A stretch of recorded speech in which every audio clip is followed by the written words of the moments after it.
Hello and welcome to Desync Nerds, a Nintendo Switch podcast. This is episode 22, airing on Sunday, the 25th of February. We're your hosts. I'm Colin on Twitter at DSN Colin. He's Devon on Twitter at Kulana. You can find the show at Desync Nerds. And as you know, we bring you all the latest news and hot topics from around the internet. This week we have Nintendo Direct incoming? Question mark. More panic button in the near future? Question mark. Oh boy. But first, Devon, how's your week in gaming been? I just want to address the fact that all of our the headlines are question mark. We don't actually know things this week. It's all wild speculation. That's not different than any other week. Okay, first, ouch, and second off, you're not wrong. Anyway, Roasted. on to things I do know. I bought Dragon Fighter Z. I was talking about that when it came out, and I really wanted it, and it was scary because it was $25. Fangsy. Did I say fighter? You said fighter. That's not on the Switch, Devon. I want to get your hopes up and dash them repeatedly. Yeah, thanks. Anyway, yes, Dragon Fang Z, which is it's super traditional roguelike. If you have any interest in actual roguelikes and not, I don't know, Binding of Isaac and stuff like that. Not that there's anything wrong with those. I own Binding of Isaac, but it's not a roguelike. If you like that genre of games, Dragon Fang Z, I almost did it again, is 100% in that genre and competent. It's probably about as good as a roguelike is going to be on a portable console. To be fair, is a low bar, but here we are. Isn't that the one with like the really terrible translations? Yeah. How's that been? Has that been so hilarious? Funny. It's not so bad that it's ever actually a problem. You can always understand what they're trying to say. It's just a little silly sometimes. But yeah, I'm enjoying it. I struggle with the $25 price tag. If there were other roguelikes, I would absolutely not suggest it, but it's not really a genre that's well represented on mobile, so. But I also played Dragon Quest Builders a little bit, and again, I'm struggling so hard. Like, I want to like that game. I want to like it so bad, but again, with the losing the chapter progress stuff. And how long to beat puts it at, what did we say, 40 hours? 50 hours? I think that was, 40. So it's such a big game. I will at very least get through the first chapter, but I also really want to play Bayo, because I keep hearing amazing things about Bayo, except from you. Transition? Yeah, so I got Bayonetta 2 with the code for 1, and my code actually worked, so I've been trying Bayonetta 1. I figured I'd play them in order, because story or whatever, and I kind of wish I hadn't made that decision. But how long to beat only puts it at 11, so I'm just gonna power through. It's definitely, we called it Devil May Cry, but like ridiculous, which is funny because Devil May Cry is already ridiculous. It's actually pretty fair. It's way over the top, so much to the point that it's actually stupid. It's a dumb game. It's a really dumb game. Like I can't help but feel like it's the dumbest game I've ever played, but it's actually pretty fun. So. It's that weird. We'll see. We'll see if it's more fun than it is dumb for me. But yeah. I still think, I've been saying this the whole time, and I'm going to call you out publicly now, that you should have started with 2. 2 is anywhere from 8 to 1 point better rated at every point that I've seen. So I've seen them. I don't know. I didn't want to like a Kingdom Hearts 1 and 2 thing, you know? You wouldn't play 2 before you played 1, but obviously it's not a Kingdom Hearts. This is a Kingdom Hearts is Kingdom Hearts. Kingdom Hearts is heavily narrative focused, and Bayonetta 2 is about a witch who takes off all her clothes to slap people. There's a narrative, okay? I mean, I'm sure, but there's also a narrative in Dead or Alive Volleyball. That doesn't mean that anybody cares about it. I'm gonna have to play that for the story too next. Okay. Anyway, does that about wrap up your week? 100%, yeah. All right, on to the news. First thing on the docket. Nintendo did an announcement on the Switch Online, and like it was announced, it was totally worth it. Except not at all. So just as a callback to the investor Q&A 3 weeks ago, I think, one of the people, I think it was Miyamoto, he stated that the upcoming Switch Online announcement was probably not going to be super close, but it would definitely be worth it, and he lied to us. 100% bold-faced lied, because it's just prices. It's just prices for 2 territories that aren't even that big of markets. So they announced the AUS price and the New Zealand price and it's $5.99 and $6.55 respectively. Like, obviously this isn't what he meant, but at the same time, this counts. I mean, Aussies and Kiwis got to get online too, Devin. Yeah, but nobody cares about the price. We know the price is going to be somewhere between $3 and $8, I believe, and like, this isn't exciting news. I'm just salty.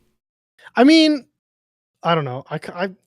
I'm a little bit more excited than you are because that's I can make that conversion right now and basically pinpoint what it's going to cost here. That's kind of exciting.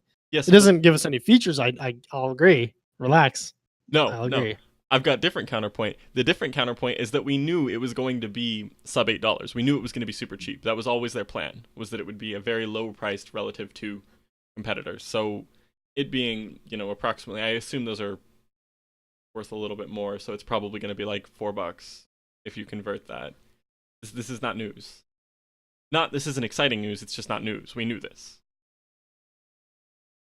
Okay. Just Well, let then me be let's move on. salty.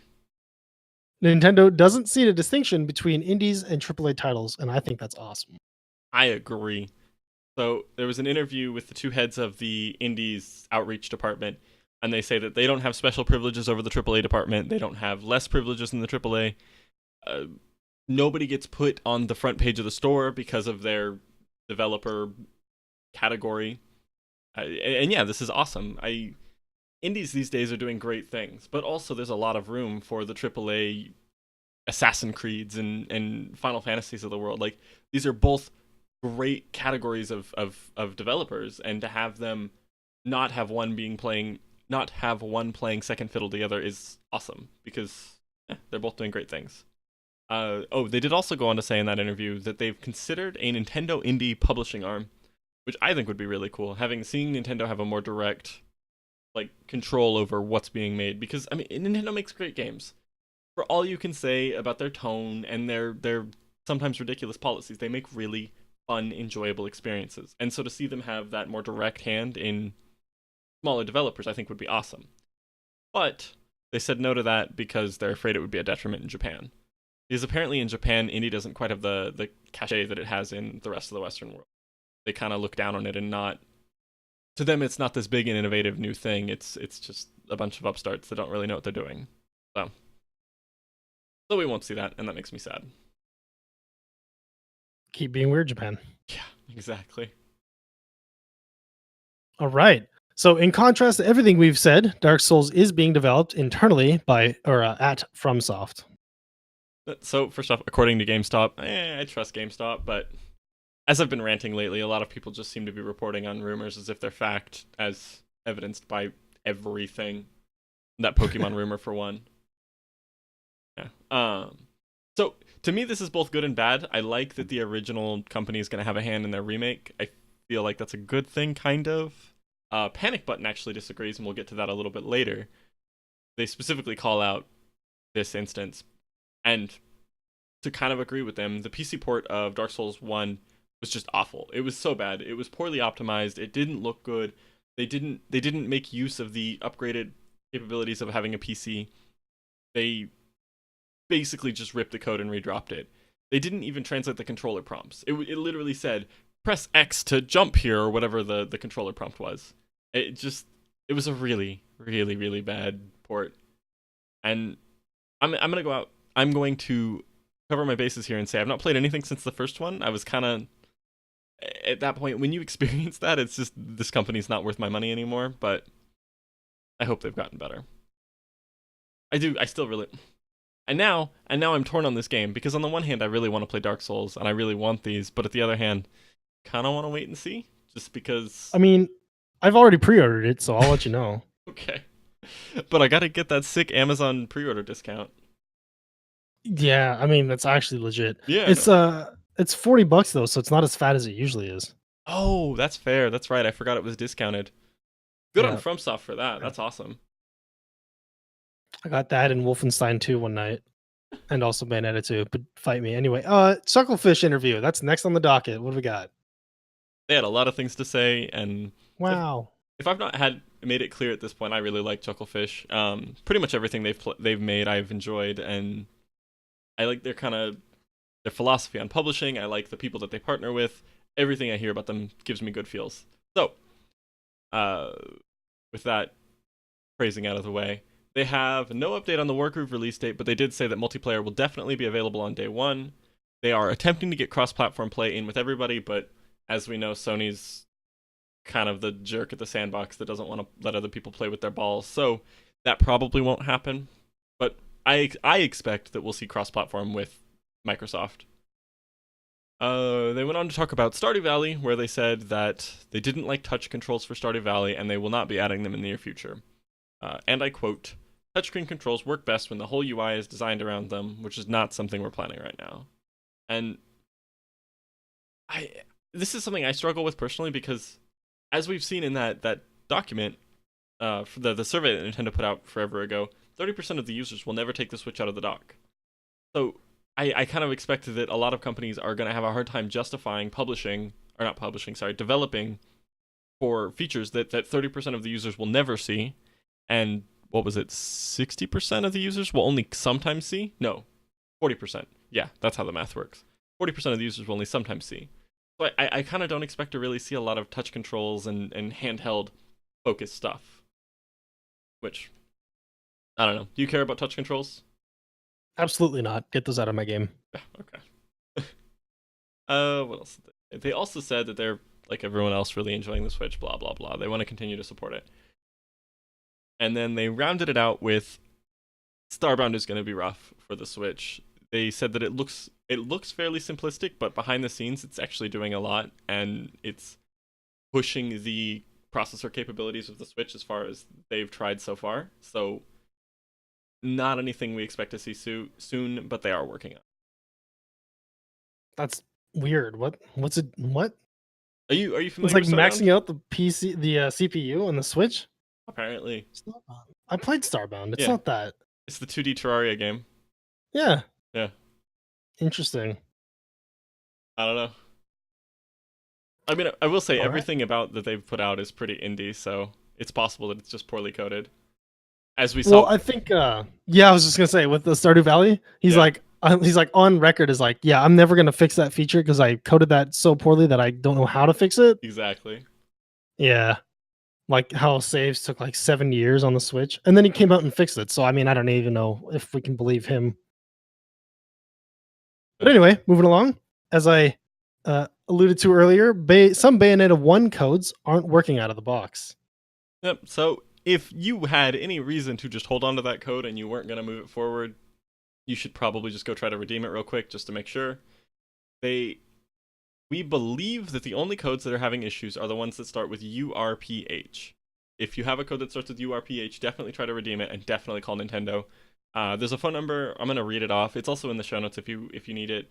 It is 1-855-548-4693. And again, it's in the show notes. So if you call them, I read somewhere that it took like 15 to 20 minutes. You just give them your Switch serial number, your Bayonetta code, and I think your day of purchase. There was one other piece of information that they would want from you. So, yeah. Social security number. Yeah, exactly. Mother's maiden name, a blood sample. Anyway, so definitely get on that if you have a Bayonetta code just to make sure that it's all Gucci. But also, this is comical. But also what? It's super comical to me. That is pretty funny to me. I've heard of this happening a few times in the past too, so I don't understand what's going on, but it's still, come on, Nintendo. Get it together. It's not like you're a small company. All right, Mega Man Legacy 1+2 releasing on May 22nd. I got nothing to say. Woo! All right, moving along. Scribblenauts versus mode footage released. So this was a massive disappointment. I don't know if I think I've made it clear. I actually like these games a lot. They're a lot of fun.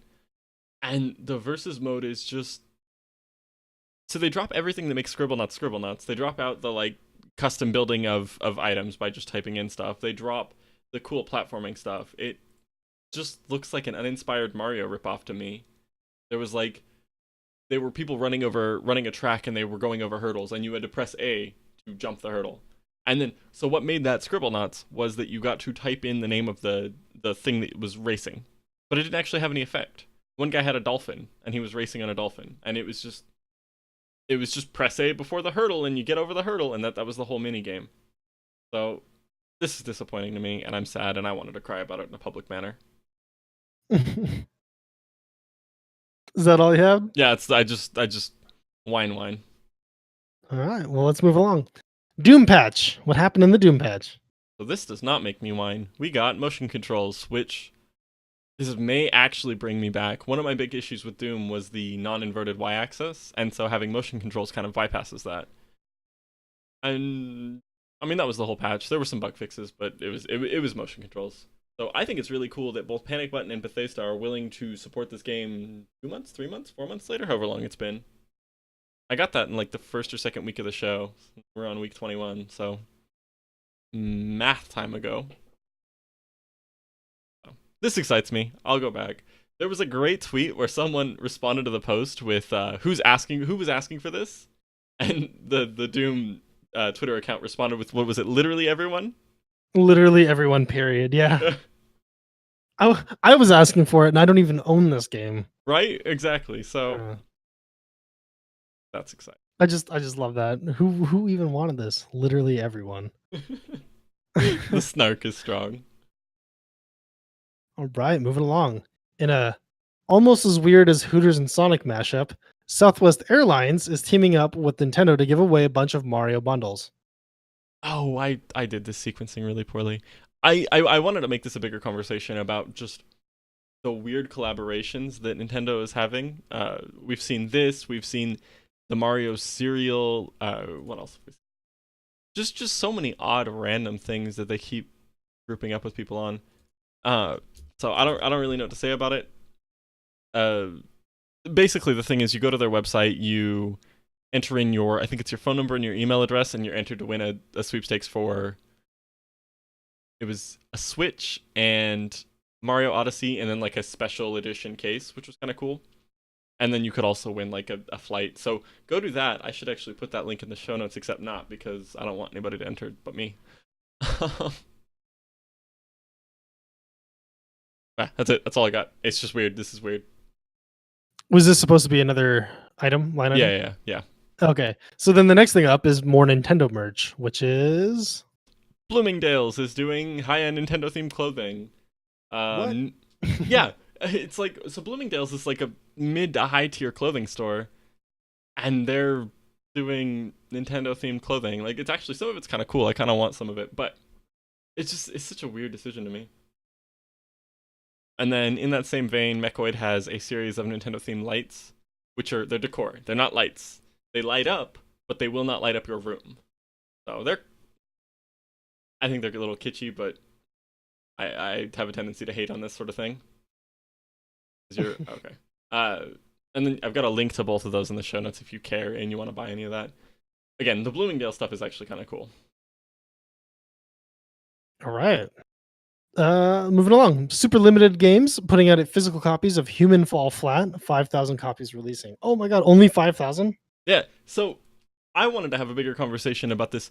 So Human Fall Flat was originally a digital only game that then they, it got popular enough that this company decided to put out some copies of it. And this is kind of a thing. There's another company that does the same thing where it's like limited run gaming or something like that.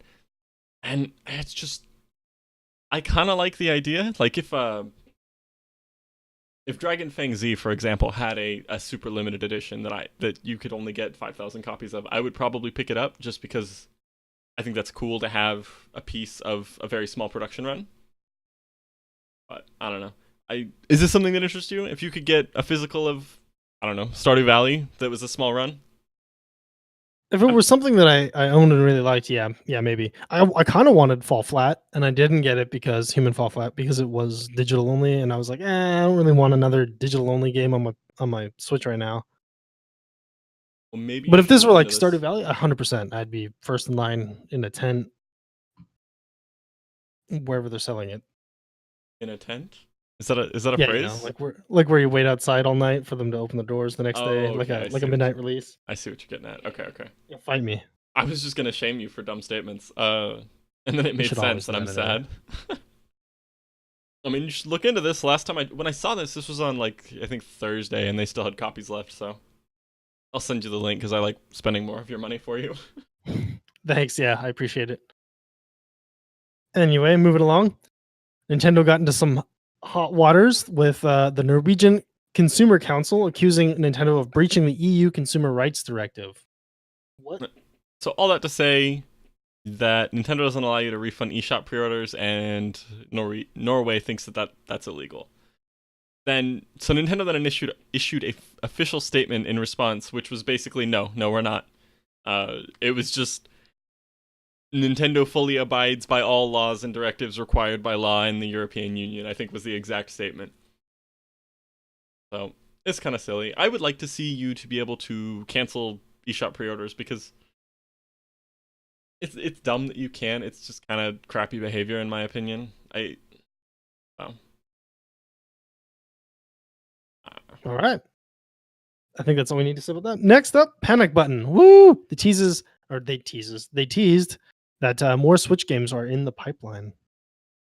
So in an interview with the Power and Panic Button CEO, he says that they're massively overbooked for gaming. He says, and I quote, "You know that meme with the dog drinking from the sprinkler? That's me right now." So he later alludes to the fact that his phone is ringing off the hook. Like they are very, very hot in this industry right now, and I mean it makes sense because they're putting out these wildly complex games. You know, Doom and what was the other one they did? Rocket League. They did Rocket League, right? Yeah. Okay. So Rocket League. These are games that require very, very strong. Like, I'm failing so hard right now.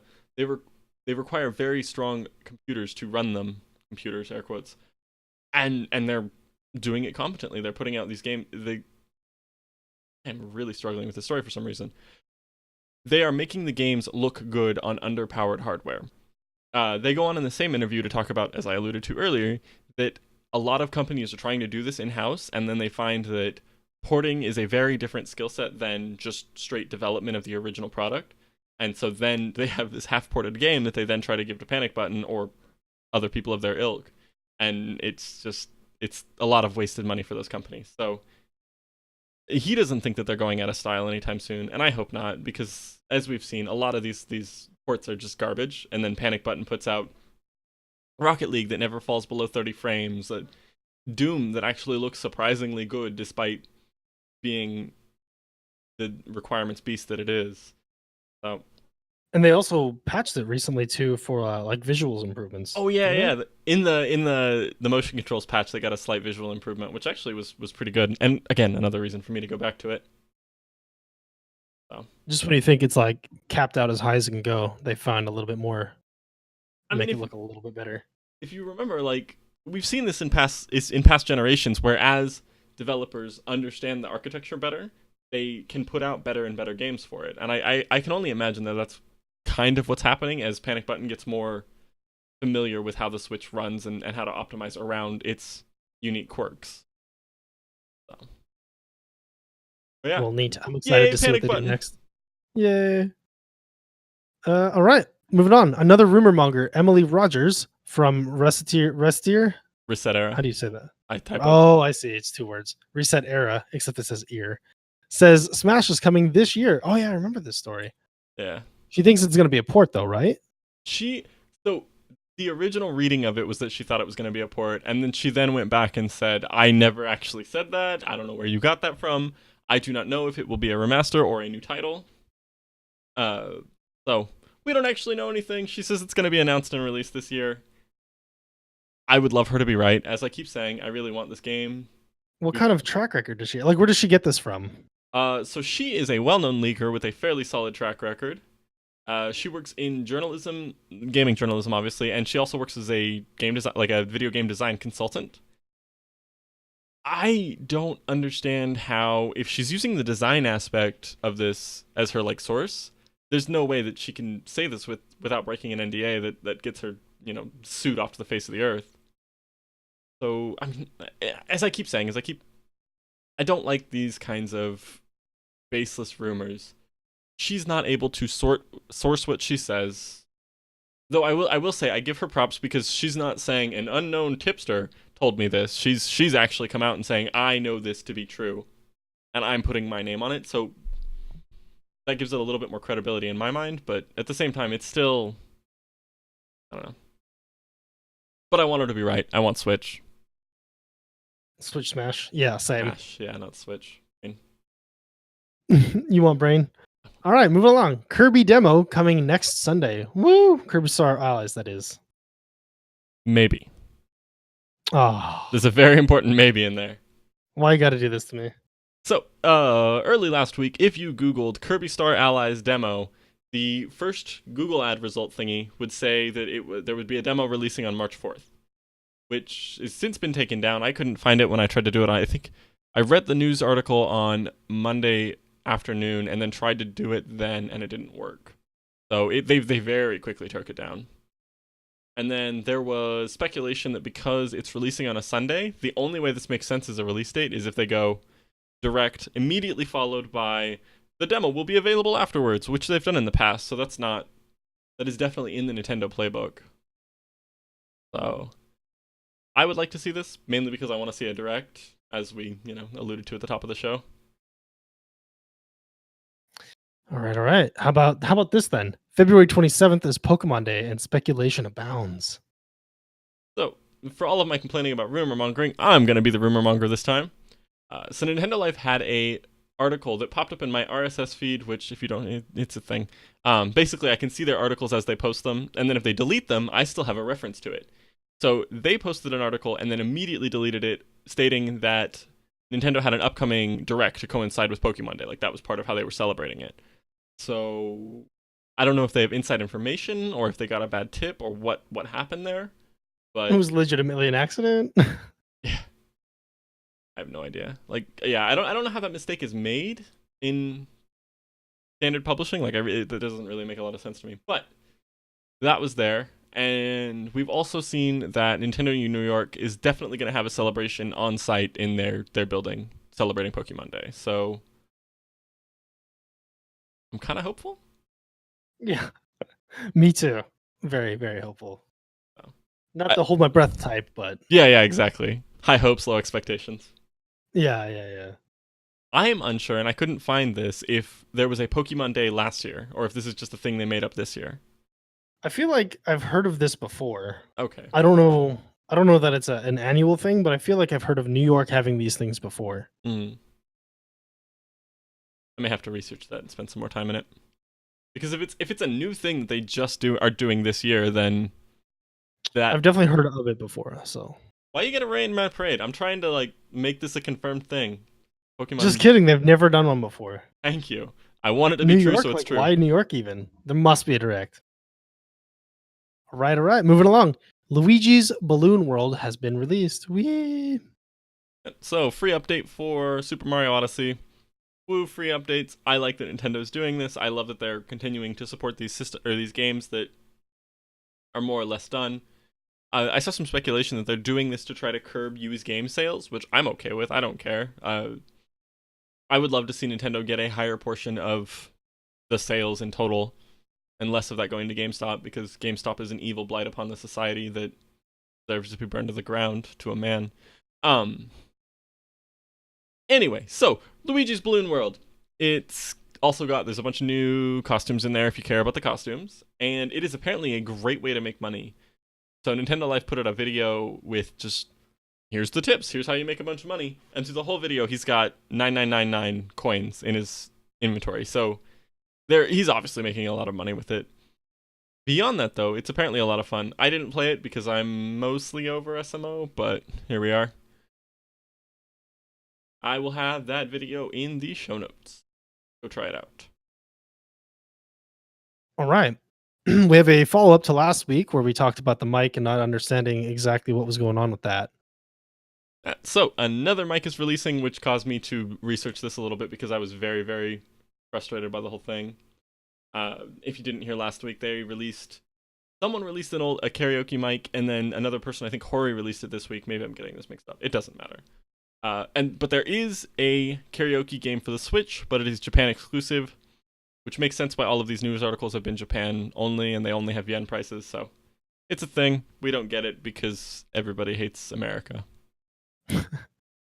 Rightfully so, to be honest. That's fair, yeah. All right.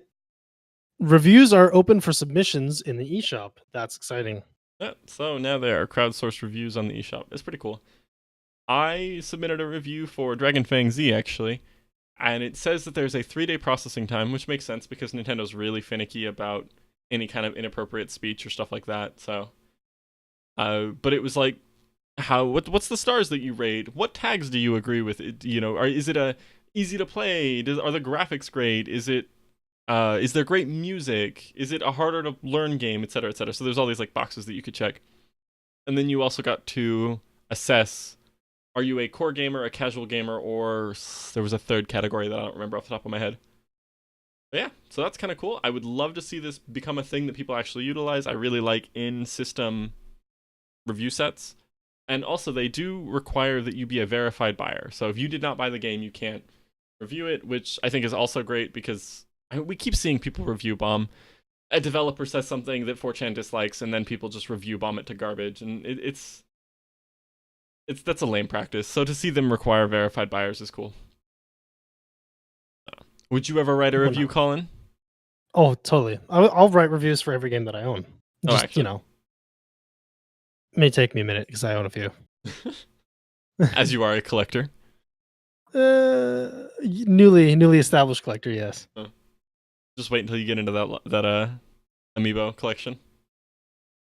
Oh my god. I also am not a huge fan of kitschy stuff. Like I have some kitschy stuff on my desk. I have 4 amiibos. Like my soul is already being ripped in half.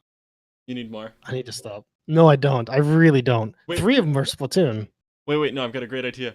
You could put them in the aquarium with the fish, and then you've combined your 2 most expensive hobbies into one.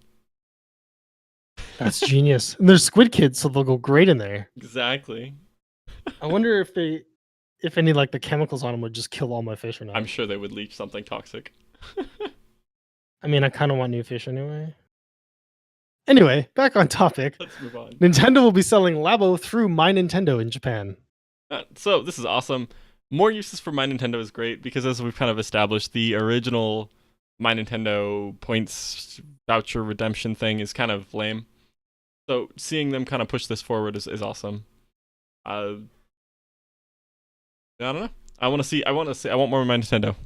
That's the end of my thoughts. I also won't be buying Labo probably, so this is not super relevant to me. You got any thoughts on My Nintendo or Labo? No. All right, on to game releases. The first one on the docket, Bridge Constructor Portal. So it is 1806 CAD, a weird number, and $14.99 USD. It releases on the 28th of February. Oh, those are the prices that they have. I looked for UK and EU prices, and they weren't there, so deal with it. This is what I got. It is a 2D puzzler where you use like bridges and portals to get your little vehicles through the obstacles in an attempt to get to the next level. So if you've ever played a Bridge Constructor, it's more or less that, where you've got physics to get through the map. It's like, oh, you've got to go over this pit of acid, or oh, you've got this turret that's shooting down at you, and you've got to set up blocks to cover yourself. They're fun games. My little brother we had a trip, Thanksgiving trip actually. He spent the whole trip just playing Bridge Constructor Portal on his iPad, so they're good games. Probably not for me, especially not with the deluge of just games that I have to play, and if you are interested in this but don't want it for the Switch, it's on pretty much every other platform ever. I think my TV can install an app for it, so is good game, buy? Yeah, it is a good game, buy it. If you don't like the Switch as a platform for this, go pick a different one, because it's on all of them. All right, moving along. Payday 2. Woo, Payday 2. I hope people have not gotten too excited about this because there's been some stuff going on. So, starting with prices, it is €49.99, €63.99 CAD, $49.99, and £44.99. It releases on the 27th, and just as a quick overview, it's basically a squad-based shooter where you are forced to commit various crimes. One of them's bank robbing, one of them's kidnapping, one of them's like a smash and grab at a jewelry store. The concept is great. It's a fun game, an enjoyable game, but it's marred by these developers, this publishing house that just doesn't really care about its customers, from everything I can see. I tried to get into it back in the day, I think it was a year ago, and there was just a lot of controversy about how they were pumping out pay to win kind of DLC, and then a bunch of like horse armor style, that's actually kind of an old reference, very expensive DLC that doesn't do a whole lot. Just generally anti-consumer practices. The Switch version is also running a year behind the PC version, and it's missing, most importantly, a lot of content, but also more importantly, a huge bug fix that it was apparently a big deal for the game, and so people are pretty salty about that one specifically. There, this is the one that really kills me. There was a screenshot of someone tweeting in a dev on Twitter, and the customer guy tweets, "When you buy a game, you expect it to be 100% working, and right now, Payday 2 is 100% broken on consoles." To which the developer responded, "If a game I really love isn't working on consoles, I would switch to another platform and, expletive, play it there." Which is just... Not appropriate. Yeah. Not appropriate. It's a terrible way to talk to your consumers. It's just... You go through a checklist. Why even put it on consoles if you're not going to support it there? Exactly. Not only is she rude and disrespectful, she's also just being dumb. It's just a dumb statement. Like, we're going to sell this product, but we're not going to care if it's good. We're not going to care if it works. And if you don't like it, don't buy it. Like, oh, there's a list of PR no-nos, and she checked literally every one as she went through it. Like, the only thing she could have done worse was align herself with some, I'm a Hitler follower kind of thing. Like, that's literally the only way that tweet could have been worse. So, and that, to me, has to be indicative of the company culture overall. This doesn't just come out of a vacuum. That's something that is very clearly going to be part of the whole culture. I'm speculating, mind you, but that, again, that doesn't just come out of a vacuum. No one just thinks that on their own. So the PS4 and Xbox One versions have been consistently behind since release, and they don't really seem to care. This has just been a problem for the whole time period. And it just, I don't know. Again, I like the game, but it's a 5-year-old game, and it's $50. And the developers are just kind of awful as far as supporting and being good to their consumers. And I don't think that this is a company that we should support as a community. As long as they don't try to use the Splatoon 2 app, I think they'll be okay. Thank you for setting me up for that one. So they're they're going to be doing voice. They don't currently have voice, but they're working on it, and they're going to be using the exact same voice app that Splatoon uses, which better than nothing, I guess. I don't know that it is, especially in a first-person shooter. I just don't understand. You need to be able to hear the game. Having a second headset on that blocks game sounds is just... Who is that helping? Who is this for? I really wish Nintendo wouldn't have done that, and as much as the fanboys back in the day defended it, it was asinine then and it's asinine now. This is a terrible system. Honestly, if this is not part of the online, if they don't put real voice chat in their online, I will be absolutely floored and super angry, and you will hear about it every week because it would be ridiculous. It is 2018. We do not need a second app to do voice controls. On my phone, no less. Yeah, exactly. / rant over, I'm done. Thank you. Okay, so we'll move on now to something a little bit less rage-inducing. Damascus Gear Operation Tokyo is the next game on the list. Which is probably the best name I have seen in a very long time for a Switch game. It's just... Let's just keep throwing words, and it'll sound cool eventually. But moving away from the ridiculous name, it is $14.99 and euros. It releases on the 1st of March, and it's an ARPG where you have a customizable mech. Like, I don't really know what else to say beyond that. It's exactly, this concept is so great that I really think it sells itself. So it's a port of an old PS Vita game, and everything I can see about it is that it's competent but slightly short, and there's day one DLC. There was no news on if the DLC was going to be ported over or if it was going to be a remaster pack. I couldn't find them saying either way. They did release a PS4 remaster, which was like HD and whatnot. But again, they don't specify whether or not this is that HD remake or if it's just a straight port of the Vita version or what. So, who knows? Beyond that, though, the game looks really cool. It looks fun. It's an ARPG. If you like ARPGs and you like mechs, then But the big complaint that I had to levy, and a lot of people I saw levying, was that the spacing of the words is terrible. If you go watch the dialogue in one of their gameplay videos, actually in the Switch announcement trailer specifically, you cannot tell what is the end of a word and what is the space between two letters in the same word. It's awful. I was actually struggling to read the dialogue because it's just looks like one big words or letter soup of just words stuffed together. So What's there to read? Just kill stuff with your mech.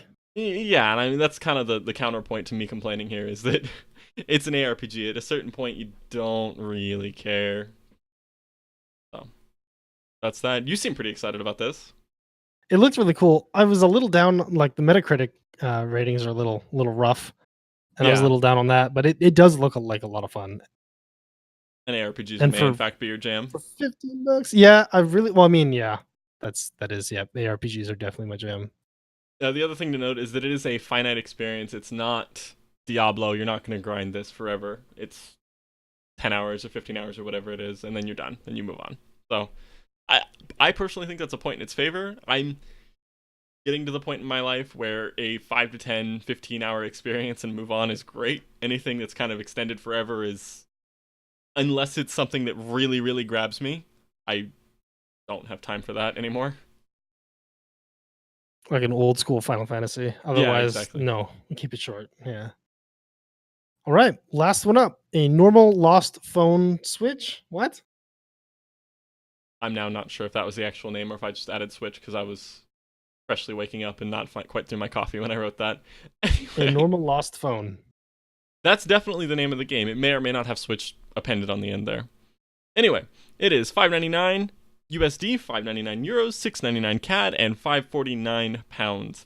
It releases on the 1st of March, and it is a text adventure game, more or less. The whole game is played as if you have a phone in your hand and all of the UI is that phone. So you go through you have to go through the messages to communicate with people and whatnot. And so the call to action there, the kind of the premise of it is that you find the phone, and its previous owner vanished when they turned 18. So you kind of have that view into all of the pieces of their life, and you have to put them together. I really like this idea. There was a phone game that tied into a TV show that I was watching forever ago, Mr. Robot, for anyone that knows, and that was a lot of fun. I really enjoyed that phone game, and so I expect this to be similar. I don't want it. And at $5.99, it's probably a short game. I didn't actually see length, but I can't imagine that it's too long of a game. I will probably end up picking this up because I need more games to play. Not your jam? Text adventure? Not you?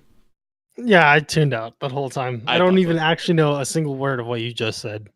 You heard text adventure and you were just like, and fish, pretty. Those are fish over there. I'm gonna watch them for a bit. My frog is swimming.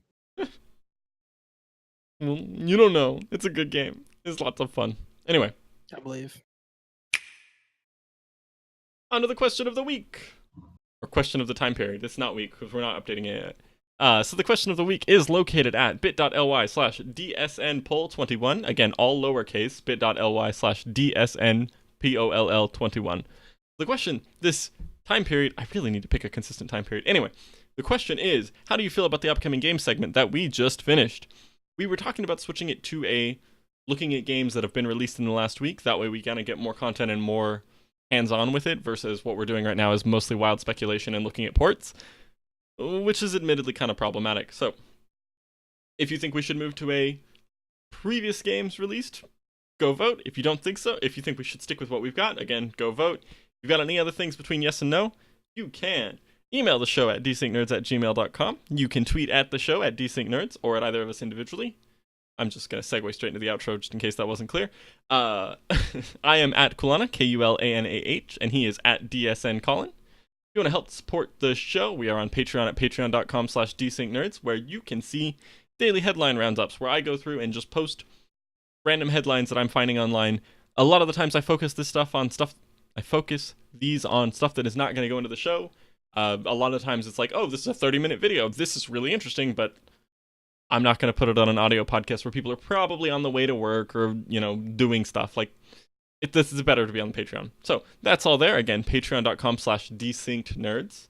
If you want to support the show but you can't do so monetarily, you can rate and review us on iTunes or Stitcher.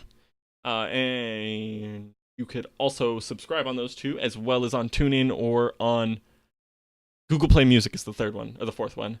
You can also catch us next Sunday on twitch.tv/desyncnerds. We record at a variable time based upon when we get through show notes, which is a process, and when we're both available. You can also catch the VODs on YouTube. Our channel is Desync Nerds. We are also on Discord at bit.ly/DSN Discord, all lowercase. And that's us. Thanks for listening. Peace.